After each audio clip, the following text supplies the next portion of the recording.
Hey guys, welcome back to Garden and Grease.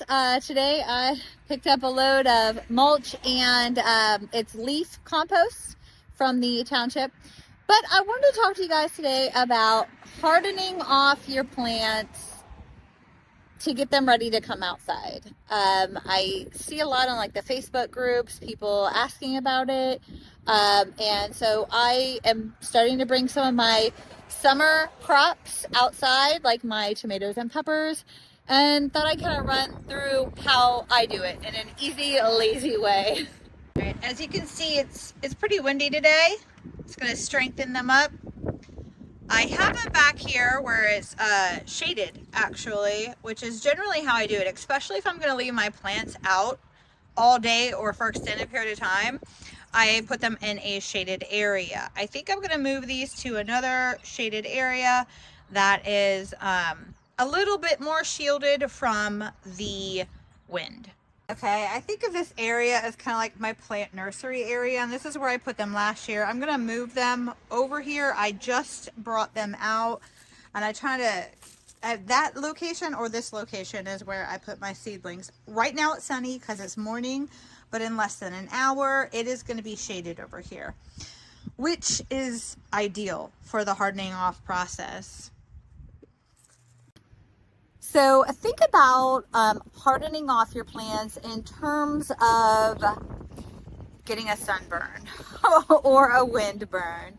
If you've been inside all winter and all of a sudden you decide that you're going to go outside and be outside all day, no sunblock, no protection, just a t-shirt on, we're going to go hang out outside all day long, you're going to get a horrible sunburn because you have not been exposed to sunlight, but for maybe short periods of time, walking to your car, so you could go to the work or the grocery store or something like that.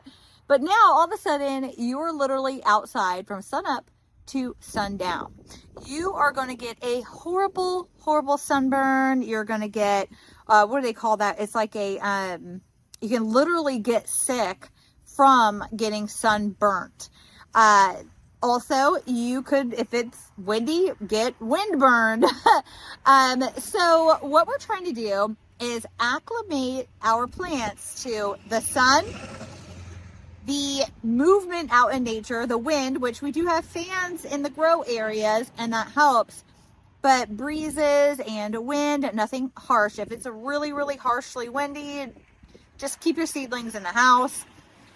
But we're trying to acclimate them to the shifts in temperature as well. We need to make this a slow process that won't have any stress on the plants. And that's the goal of all of this. If you just take them straight from being in the house to going out to your garden, they are going to be horribly stressed. They could die.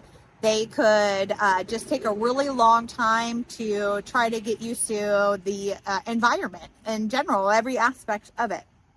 Okay, so now on this side of the house, this is my east side facing side of my house. That was the north, which I like to do it on the north side, but the wind is kind of a little crazy today, to the point where did I see it? I saw, just for this couple minutes, oh, right here. I don't know which one this was, but it was so windy, and they were just sitting there for like 4 minutes that it broke one of them off. So yeah, and my tomato plants aren't looking perfect. Some of the pans look better than others. Some of them were potted up like a week, before the other one, just because I do this when I have time to do it. If I don't have time, obviously it's not getting done. So, but now we're all sitting out here on the east facing. It's about 11 o'clock. And why I waited till now is because the temperature just hit 50. I don't like to do this process. Now for my cabbages and stuff like that, it was different because they like the cooler temperatures. And we actually had some, like a warmer couple weeks that weren't that bad. And then they dropped down. We've had a frost the other day. So it's been pretty chilly lately. Today it's supposed to get up to 60, but these aren't going to be out here on their first day. This is their first day, outside, they're only going to be out here for probably an hour. And the same thing tomorrow. Now, I work a regular job, so on days that I work, I put them when I get home. If it's the beginning of this process, I will put them outside for an hour or two. And actually, why I use my north side is that the sun is coming through, but it's shielded by some trees we have there. So I can literally just put them out the whole like evening when I'm home, and then bring them in before the sun really goes down, before temperatures really drop too low. So I tend to do over there. Then after I do that for just a few days, I will put them over on this side of the house. They only get morning sun, and then they're shielded from like the wind, the sun. It's a nice little nursery area for them. And I will set them over here. And yes, these are pots from last year that are still here. And the plants actually overwintered. That is one of the dwarf roses. These ones, they don't look so hot. A lavender. These are winter sown last winter, not this one we just had. And some salvia, and whatever's in there is not in there now. But this location is pretty much perfect for doing this. I've done it for the past few years.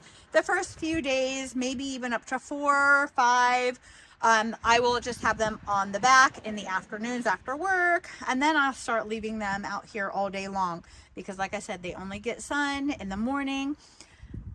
And we have these really big overhangs on our house. So pretty much this whole stretch here is shaded after, not like 11:30, 12 o'clock. So then they can, through the harshest parts of the day, be shielded from the sun.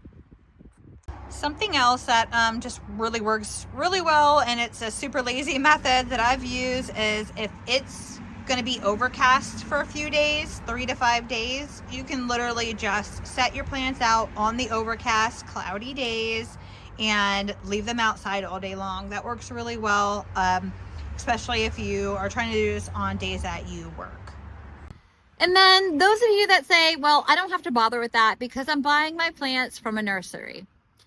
Oh, okay. That plants that have been under some form of structure, that could be a greenhouse where the natural light does come through, but they're still in a structure, or the ones that the garden centers have literally indoors, they still need to acclimate to the outside. It might not take a full 2 weeks like I usually do, or more sometimes, but it will still take a few days to get them acclimated. So I do the same exact thing when I buy them from a nursery or a garden center, unless they've been outside all day long. Like some of them keep their plants outside. If they've been in a greenhouse or indoors, I acclimate them no matter what. I even do it for my house plants. The ones that I bring outside, I acclimate them. My fruit tree that's in a pot, I acclimate him to the outdoors.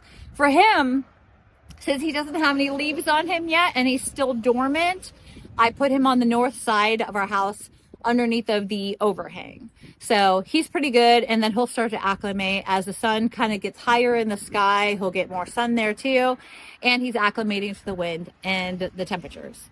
All right, so yes, it is a pain in the butt to bring all these trays, and there's a couple more that need to come out, but I'm waiting for it to warm up. These are tomatoes. They will handle a little bit cooler. Like I said, it's 50 and rising.